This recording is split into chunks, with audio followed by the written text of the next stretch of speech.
Welcome to the Marketing Stack podcast. My name is Burhan, and today I have Will Laurenson. I hope I'm getting that right.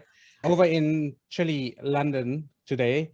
Will runs a company called, will it click? No? Customers Who Click.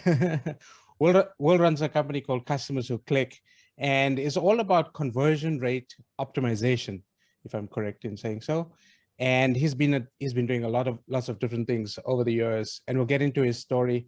Well, welcome to the episode. I know you were referred to me by my previous podcast guest, Andy, who was very gracious in introducing us. So, Will, tell me a little bit about you. And before we get into like the marketing stuff, so you're obviously working from home, and you figured out this whole work from home thing. How did that come about? If we can start there. Yeah, well, thanks for having me. Yeah. Pleasure to be here. I suppose to answer that question, I quit my job just over a year ago, my last full-time job, basically November before the pandemic hit. So my first year was pretty tough. But I mean, yeah, so I guess it came about because it had to. I didn't really have much choice. I left my job, worked from home for a little bit, then was looking at, co-working spaces, things like that. But then obviously when the pandemic hit, I've just been home ever since. So in terms of how it came about, it's literally just been forced on me, which has been a massive learning curve. Okay. And yeah, very, very strange experience because, I went from a company that was about, I think 12 to 1,300 people in the office, working with, my team that I ran, which was four of us, within the marketing team, which was probably about 100. Then working with, tech teams, product teams, all the different teams. So always working with other people. And then I've gone to working with myself and clients. Right. Big shift. So big shift. And it can mean that on a daily basis, the only person I speak to is my flatmate, in person or, on audio. Right. So it's been a big change. And I have been used to kind of working with people, bouncing ideas around and working in that way. So working basically on my own 99% of the time has been quite a big shift, but I've got used to it. It's all working out, and yeah, I'm glad I've taken this journey, this path. But yeah, it's definitely an interesting first year. So that's interesting because you've got obviously the pandemic and being in lockdown, and then I know the UK went through quite stringent lockdown sessions anyway, and then there's the whole like shifting work because so you quit from your job or you were laid off from work? Yeah, I just left. Yeah. Okay. So you changed career changed work at the same time. So it's like a lot of things going on there. And like we can talk to all of it because I've done all of that. And then again, there's like the work from home stuff. But so obviously, like in terms of my audience, we're mostly, work from home or solopreneurs trying to build our businesses online, or are building our businesses online and, looking to optimize things, looking to improve things. And so, now I understand how your basis for conversion rate optimization came about, because if you were working in a really big company. And so tell us a little bit about that, because as a solopreneur, a lot of people don't have the sense of what a large marketing team would actually do. Like I can't imagine 100 people sitting in an office trying to figure out where the clicks are. Yeah, I suppose to give a bit of context to it, I actually started in startups. So pre the big companies, I was used to pretty small companies, working with teams of, maybe 10 people in the UK office, maybe 100, 120 overall in the company. But then, yeah, I moved to this big gaming company in the UK, and it is very different. There's a lot more process, but also there's so much experience there, and it really does make a difference. So yeah, it's definitely a different experience. But yeah, I mean, there's just so much to do. The company that I was at, I think they were spending maybe 60 million a year on, was that? I can't remember if that was the PPC budget or the marketing budget, the acquisition budget, but yeah, still a lot of money. think there's about 60 million a year. So there were, 4 or 5 people on the PPC team, 4 or 5 people on the digital media team, the app team, the affiliate team, SEO team, my team, which was the conversion team. And then we had acquisition operations, who are basically the guys who are responsible for all the analytics and the tech platforms that marketing acquisition gets to use. And then there's the retention side. So that was pretty much the email marketing, the CRM retention team. So that was another, 30, 40 people probably, split between our different brands. So, it definitely wasn't the case that you're wondering how you can possibly have all these people getting involved and how there couldn't be some overlap. They were responsible for different areas, different channels, different brands. So it did actually make sense. Because I've had that before where I've thought, how can a company possibly have 100 marketers doing this when Right. at this startup I was at, we were doing perfectly well with 5. But I think it comes down to sort of the processing of data, because, like even as a solopreneur, you've got Google Analytics, you've got, if you're running Facebook ads, you've got analytics on Facebook, you've got, your page analytics, you've got your group analytics if you're running a group, and then you've got all the individual stats of all the social, like even for one person who's just got a lot of social accounts, so a lot of data, being fed through from all of these things, it can be a lot to keep up with, and possibly a YouTube channel, maybe podcast analytics too. So I understand that it's like there's so much data, especially when you're spending that amount of money, as a big corporation, as a big company across various divisions or brands or products, then yeah, it makes sense, because in terms of optimization, it's only in that analysis that improvements actually happen. So speak to me about that and why the data actually informs CRO. Yeah, I mean, so obviously when you've got that amount of data coming through, that amount of spend, that traffic, you've got the ability to test very quickly, and you've got the ability to learn very quickly. So, and it's not just the A/B tests that the conversion team would do. You're learning off all the A/B tests that the PPC team are doing and the Facebook team are doing, and you can learn from that. So, one thing, for example, we learned was we had one promotion which technically could be talked about in 2 different ways. You could either put a monetary value on it and say you get up to £50 of bingo tickets, or you could say you get up to 200 bingo tickets, or it might have been a fixed 200 bingo tickets. So the PPC team would test that messaging, see which one resonates with the actual, with getting people to click through, and then we could put it on the actual kind of welcome flow, deposit flow.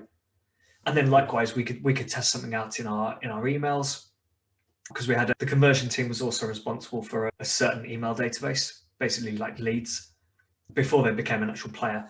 So we would be able to test in email as well, and then use that messaging on the website. So there's plenty of data, plenty of teams, and when you're working together, you've got those different viewpoints on things. So the PPC team have an understanding of what's the mindset of someone who is doing a search and coming through PPC versus the mindset of someone who's just browsing Facebook and we put an ad in front of them. Right. Versus the mindset of someone who's decided to sign up but hasn't deposited and played. How does that email team kind of understand that player, that person, and how do we put all that data together to optimize everywhere? And of course, if I may, sort of, my assumption is in terms of gaming. So was this like a gambling kind of gaming website? Yeah. Okay, so like if somebody's in that state of mind, or if they're an addict in that sort of field, I'm sorry to say, but they are. A lot of people are addicted to these types of things. If that's what's on top of mind all the time, then yes, it would always inform their decision, where they're looking at the ad, where they're clicking through from, what they're searching for. And so that's where intent comes through. And it's very interesting. And with lots of data, I find it fascinating to see, like, to try to analyze, like, why did this particular source convert lower or higher compared to others, and try to understand the rationale behind it. And you need lots of data to actually justify, to confirm your thinking. And a lot of customers, a lot of clients, a lot of businesses don't have a lot of data. A lot of businesses actually, especially small startups maybe who are not running ads, don't have that information. So how would they begin to start optimizing, or how would they begin to start testing what the market is looking for off the bat? I guess it depends on what size exactly we're talking about. If we're talking very, very small startup, speak to customers, get feedback from them. It's always going to be the best source of feedback, even for a company that's doing, hundreds of thousands of data points that contribute. It's the actual qualitative feedback which always gives you the best answers. So I would definitely recommend emailing customers, surveying customers, phoning up customers, asking them what they do and don't like about the platform or the e-commerce website or whatever. If they haven't bought, try and find out why. If they've bought and churned at some point, again, why did they sign up in the first place? What did they like about it? What convinced them to actually sign up? And what has resulted in them churning? There's even those kind of three segments of people who signed up but never converted, people who converted and churned, and people who converted and have stuck with you. Just surveying those three groups is going to give you loads of insight. Yeah, and that's quite interesting, because when you have that type of information, and again, like we're assuming that smaller businesses have that type of information, and hopefully they do, especially if they've got some sort of a business. Yeah, the answers that come out of those people are going to be slightly different or the same, and depending on what they say is going to inform. I would also take it a step further and sort of build that into the customer relationship cycle, because if you send out an email or somebody buys something, there's nothing wrong with putting in a small survey or a feedback form, or even just like give us a star rating, or like something simple in an email, or through the cycle, just to get a touch point, just to get a pulse on what's going on, without hurting the entire customer journey. What do you think about that? Absolutely. I always think it's important to follow up with people. One thing that really bothers me is when e-commerce websites send you a review request just a few days after you've purchased, but what they don't do is actually follow up to see how happy you are. And I get, there is the argument that, the reviews need to be unbiased, so you should be reviewing everyone anyway, regardless of whether they're happy or not. But that's not the point. The point is, as a business, you should be reaching out to the customers to make sure that they're okay. Just checking in. How is the product, or how is the service? Are you finding what you need? Is it the right fit? Do you understand how to use it, or do you need someone to walk you through the platform? That sort of thing. Just a quick email makes a massive difference to people, even if they're absolutely happy. And then you can follow up with that review request a bit later. But I think it just comes across as you don't really care if you get the purchase and then the next time they hear from you is, can you go rate us on Trustpilot or something? It just or doesn't. You get another email to say, hey, don't you want to go buy something else? Yeah, it's similar to, you make a purchase and then immediately there's a pop-up asking you to refer a friend to get a discount. And it's like, well, I'm not at that stage yet. Right. I don't know if I want to refer a friend because I've literally just bought this for the first time. So why not wait till I've had a chance to use it, check in with me to make sure I'm happy. When you're confident I am happy, or if you just don't hear back from me, then as part of an onboarding sequence or a welcome series, that's when you then ask me to refer a friend or review. But even referrals, I'd probably leave to maybe after the second purchase. I actually ordered something quite recently. I received it yesterday, I think, and it's a product, consumable product, I guess that's the term, that I have a subscription refill for. But they asked me to refer a friend, and that friend would get a free case, the kind of reusable part of it. And I was like, well, I don't know yet, do I?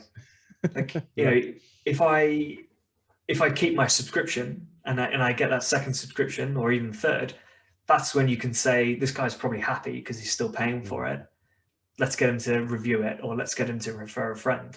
But it just doesn't make sense to do it straight away. And I think that's what a lot of businesses do. It's almost like a lot of businesses are collecting reviews just because they think they're supposed to do it. Well, yeah. So I was going to say, I think a lot of people are looking at features of certain softwares, or they're listening to maybe marketers, or they're listening to YouTube channels, or they're taking some sort of a course, and the guru is saying, this is what you have to do. And they automatically just go and do it without thinking about what their customer's experience is. And in some cases, don't actually analyze to see whether that's hurting their overall conversion or their lifetime customer value or not. Yep. That's a big mistake that I think people make. One thing I like, and I don't know if you want to get into software too much, but I've used Klaviyo extensively connected to Shopify, and there's so many deep integrations there where you can decide and segment customers in so many different ways, and time emails in so many variations, that one, it becomes very complicated, and it's kind of like, okay, if you haven't really thought through the process, you can get tangled up in your own web of trying to figure it out. But if you do, it can actually improve the overall success of your campaigns, and I've seen that happen multiple times. What do you recommend in terms of, so if somebody who's listening to the episode says, okay, well, I need to look at my buying cycle, what would you recommend, sort of the top 3 or 4 touch points, and what would you look for, and sort of what would you think about in terms of making changes? Oh, it's quite a broad question. I mean, I deal primarily with the website experience and the post-purchase experience. Okay. So I don't do much with advertising, so I'm not really going to touch on that. I think the key thing for a website is someone can find what they want easily, quickly, and then they can, it convinces them to purchase, and then the website is easy to use to actually make that purchase. So the information has got to be there, the benefits. That product needs to sell itself, so that when someone's looking at it, they go, yeah, this is absolutely the product that is going to solve my problems. They decide to buy it, and then the website's got to be easy to use so that they can complete that purchase. So it's almost like there's 2 objectives there. You've got to convince the person that it's the right product, and then you've just got to make sure, you've just got to make sure they can go click, click, click, buy, done. Right. Like, keep the trust through the journey. Yeah, keep the trust, but just make it easy. Have a guest checkout. Don't ask for ridiculous amounts of extra information. Offer a few different payment options, that sort of thing. You don't have to offer free delivery. A lot of people say you do, but it does work really well if you can afford it, if you can make it work with order thresholds. But otherwise, just charge a small fee. But the important thing is, if the product has done the right job, or the product page has done the job and it's sold itself to that person, some little things throughout the rest of the flow shouldn't matter so much. Sure. Because they really, really want this product. So, well, I would say there is one caveat there, or I guess it depends also on the type of business. But what's your take on upsells? Upsells, if it works, if it makes sense, yeah. If you are chucking in any product that you want to just push, it's not really going to work. If they make sense, it works. So I don't know, what would be a good example? If someone bought some walking boots or hiking boots, a good upsell there could be hiking socks, for example. They are a specific type of sock. They tend to be a bit thicker. So it makes sense. And they're obviously a lot cheaper than the boots. So you might, if the boots are 60, 70 pounds, or let's say $100, these socks might be $20. So that's, a very linked purchase that someone goes, well, yes, if I'm buying walking shoes, walking socks makes sense. And it's only another $20. So that doesn't really matter that much. Sure. So that's fine. But I don't know, if you tried to sell someone walking boots and then earphone. Yeah. earphones or something, well, even then you could create a link. Sure. Let's say you were, I don't know, like let's say on Amazon and you bought the walking boots, and then the next thing they put to you was a PlayStation 5. Oh yeah, totally unrelated. Yeah, unrelated, massive, obviously a massive price on it as well, or just some sort of kitchen appliance. Even a kitchen appliance which is worth $20 or something. So even in the right price range for that little upsell, the fact that it's so completely unrelated means it's not going to work. It's not going to do anything. But if you've got related products that kind of make sense as little upsells, then yeah, absolutely it works. So in this last year, you've sort of opened your company, or you started Customers Who Click. So what type of clients are you working with, and what tell me a little bit about that experience and who you're looking for. What do you do with that? Yeah, so I mainly work with direct-to-consumer businesses, mainly e-commerce and subscriptions. They tend to be the businesses that have the traffic for me to work with. Obviously some SaaS as well. I've done a bit of work with some SaaS tools, but my main focus is that consumer, that B2C kind of customer experience, customer value optimization. It's interesting because I've done quite a bit of e-commerce, one store builds, but also traffic for stores. And what always used to get me from an advertising point of view was that the rising cost of ads creates this pinch where the customers or the businesses are always losing profit, or there's always this fight to try to keep the ad cost as low as possible, as well as product cost as low as possible, so that profit still maintains. What have you seen, and if you have any information on that, what have you seen in the last year regarding that? Yeah, just that exactly. Costs, especially advertising costs, are going up. I know we saw a massive drop at the start of the pandemic because loads of businesses cut back, but they seem to have got back up to previous levels, possibly even more now. So right. Yeah. So, and that's kind of why I do what I do. In the startups that I worked at, there was very much focus on acquisition and spending that money, and the marketing team's job was to bring in new people. And the products were never good enough. There were always some issues that we as the marketing team would highlight.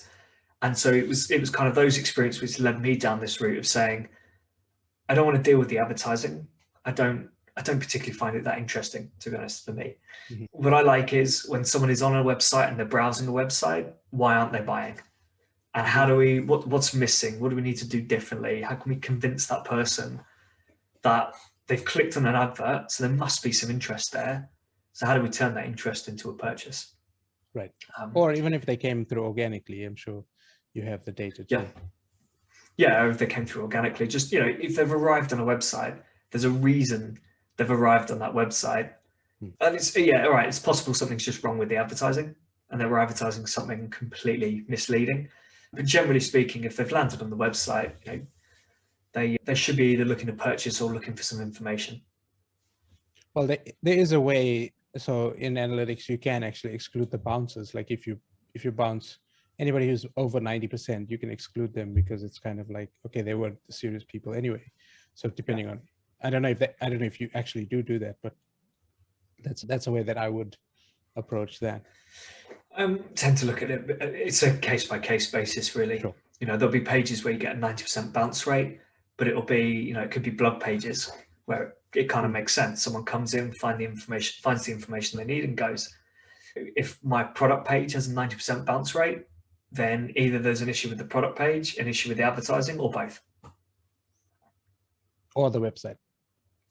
Oh, well, the product page, yeah. Yeah. Well, I generally categorize it in three, because when I say website, it's like, okay, something technically wrong with the website. It could be design. It's you and I talking the same thing. I just separate them so that it's kind of back end, front end stuff. Okay. Yeah. And so where do you see all of this going in the future? Like where do you see conversion rate optimization going? Why is it so important? Well, actually, so I'm moving away from talking about conversion rate optimization that much now. because it can be a misleading metric. Hmm. If I can increase conversion rates, but in ways that are going to be costly to the business. But if you pitch on, conversion rate's the most important thing. If you get your conversion rate up to 15%, if you 10 times your conversion rate, you're going to get 10 times the money. But it doesn't work if, in order to get that increased conversion rate, you have to do free shipping and free returns and 50% off your first order and stuff like that. Right. So you can bump that conversion rate up, but it doesn't make sense for the business. So I'm looking at mainly customer value optimization now.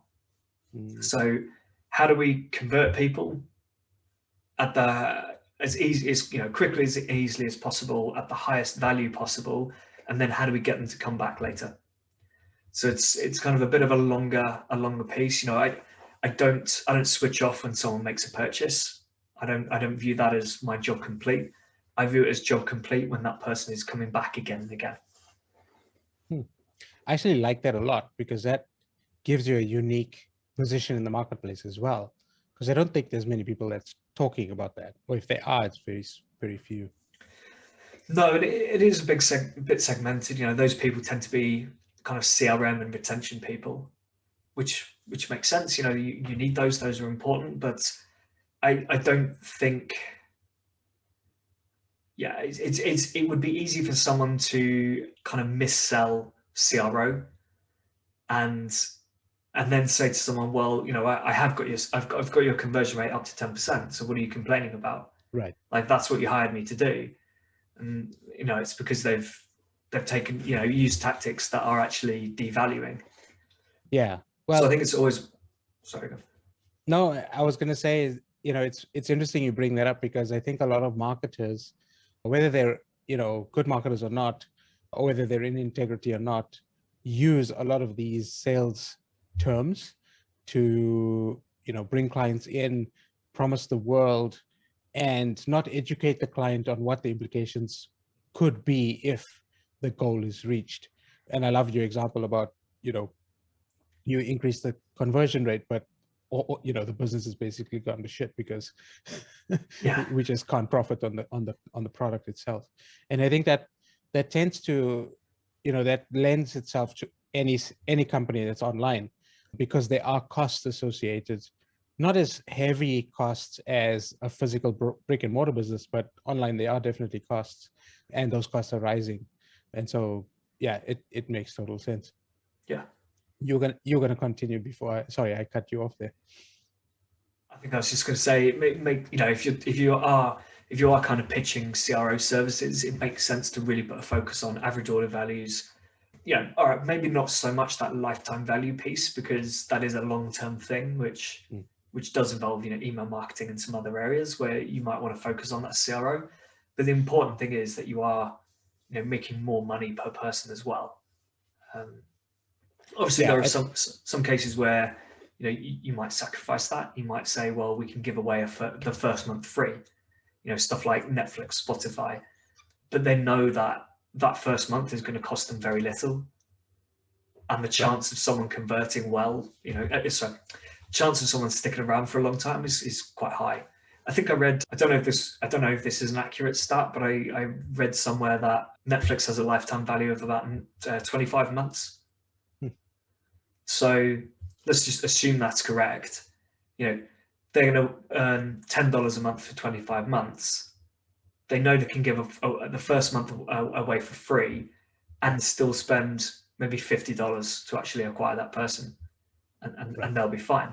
But as an e-commerce brand, it's a bit more difficult, because you haven't got that kind of natural, almost like lock-in. Once you're subscribed to Netflix, it's very easy to just leave it. It's almost like a gym membership. Sure. Even if you don't really use it, you just kind of leave it there. Yeah. Well, I think it's, like average customer value also helps with the advertising, as I said, because if you know what your average, customer value is, and that's why I brought up the upsell piece earlier, is if you have a funnel, even if it's an e-commerce store, whether there's an order bump or whether there's a upsell or downsell, at each point you raise the value of the cart, and so that sort of offsets your advertising cost plus product costs. And if you have a subscription model, which I think you mentioned that you also focus on, then over time, then those subscriptions do make up for any costs that are incurred upfront. Yeah. So there are definitely ways around it. I think in a lot of businesses, they've got to have sort of the balls, they've got to have the guts to actually, open up with something like that, because it can also hurt the business depending on what the offer is right up front. But again, that comes down to testing and seeing what the market wants. You've just got to be careful. You've got to make sure that your product is good and is going to drive that retention for you, and you've got to maintain the value on it. I actually cancelled my Netflix subscription a few days ago, and they just said, I think it was, why are you? They asked for the feedback. Why are you leaving? Gave them feedback. That's it, and they just said you'll have access until this date at the end of your subscription. And then I think it says, your data is held for X number of months, your favorites and all that.